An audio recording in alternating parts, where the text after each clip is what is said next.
Hello students, I am Binita Mondol, your physics teacher at KKM College Jamui, a constituent unit of Munger University. Today I will teach you a part of paper 4 of BSc Part 2 syllabus. The topic is thermoelectricity. It contains Seebeck effect, Peltier effect and Thomson effect. I will go through all these effects in detail step by step. In this lecture, I will discuss only the Seebeck effect. First, you have to know what is thermoelectricity. The term thermoelectricity implies direct conversion of heat into electricity. This branch of physics is concerned with the detailed study of three effects which I have mentioned already: Seebeck effect, Peltier effect and Thomson effect. All these effects combinedly referred as thermoelectric effect. First I will go Seebeck effect. Okay. What is Seebeck effect? If an electric circuit is made by two dissimilar metals and the junctions of the two metals are kept at different temperatures, then what will happen? Current flows in the circuit. This phenomenon is known as Seebeck effect. Okay, and the name Seebeck effect comes from the name of the discoverer, scientist Seebeck. The direction of the current produced in the circuit depends on the temperature difference between the two junctions and also the nature of the metals. Such a current produced in the circuit is called thermoelectric current.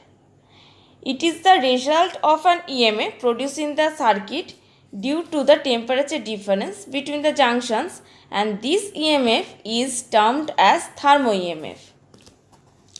Such type of circuit such type of circuits made of two dissimilar metals keeping the junctions at different temperatures are known as thermocouple. This thermocouple can be used to measure the temperature of one of the two junctions by measuring the EMF produced in the circuit by potentiometer or by measuring current produced in the circuit with the help of galvanometer if the temperature of the other junction is known.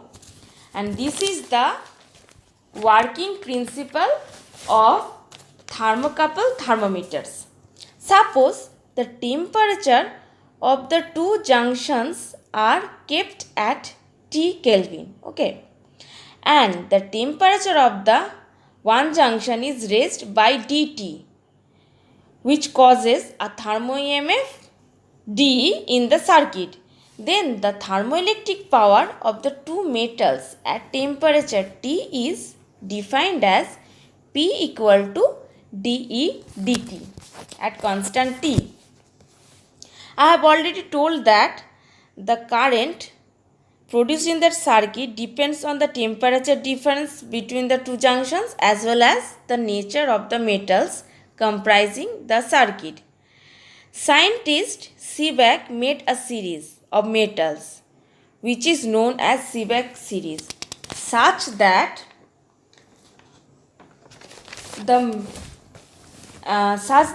if you make a couple which is made up of any two metals in this series, then the thermocurrent flows across the junction from the metal that appears earlier in the series to the metal that appears later in the series.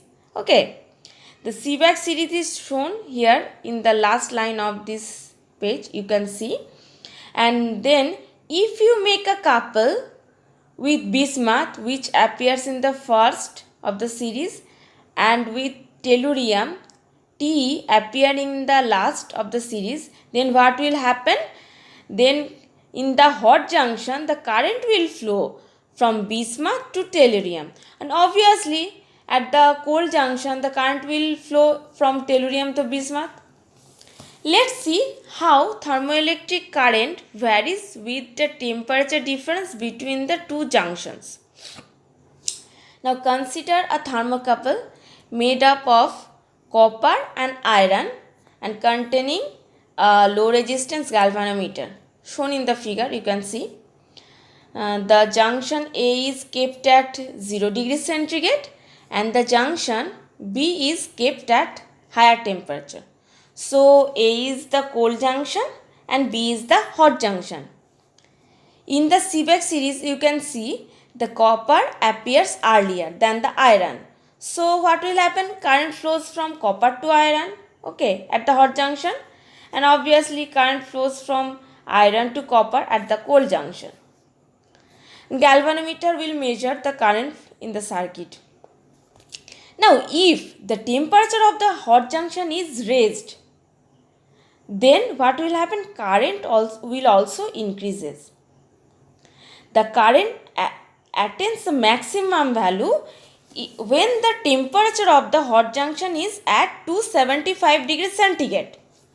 After that, as the temperature of the hot junction increases, further the magnitude of the current decreases and it becomes zero when the temperature of the hot junction is at 550 degrees centigrade. And as the temperature increases above 550 degrees centigrade, the direction of the current is reversed. And that is, the current will flow from iron to copper at the hot junction. But the magnitude of the current increases. And such type of variation of thermoelectric current or thermo EMF with the temperature of the hot junction is shown in the figure. You can see that with the increase of temperature, the thermo EMF increases and after certain temperature it decreases. The temperature of the hot junction at which the thermo EMF or the thermoelectric current attains its maximum is called the neutral temperature Tn, shown in the figure. And Tn depends on the couple. Okay. The temperature of the hot junction where the thermo EMF or the thermoelectric current is 0 and changes its direction is known as inversion temperature Ti. And this Seebeck series holds up to the inversion temperature, okay, below the inversion temperature. Now, here we have kept the temperature of the cold junction at 0 degrees centigrade. If you keep the temperature of the cold junction at 5 degrees centigrade, then what will happen? The neutral temperature will be again 275 degrees centigrade. But the inversion temperature will be 550 minus 5, which is 545 degrees centigrade. Thus, the neutral temperature is a constant for a given couple. Okay, it depends only on the nature of the metals. Okay, but not on the temperature of the cold junction. The inversion temperature is not so. The inversion temperature is as much above the neutral temperature as the cold junction is below it. Thus, the neutral inversion temperature is such that the neutral temperature will be the middle of the inversion temperature and the temperature of the cold junction. Therefore, you can write the neutral temperature as Tn equal to T1 plus Ti by 2. Okay.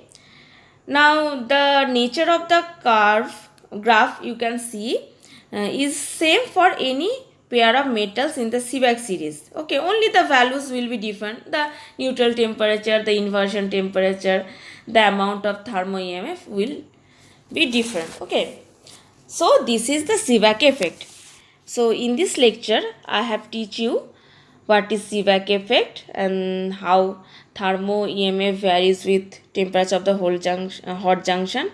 Okay, you go through this Seebeck effect and let me know if there is any queries. Okay, thanks.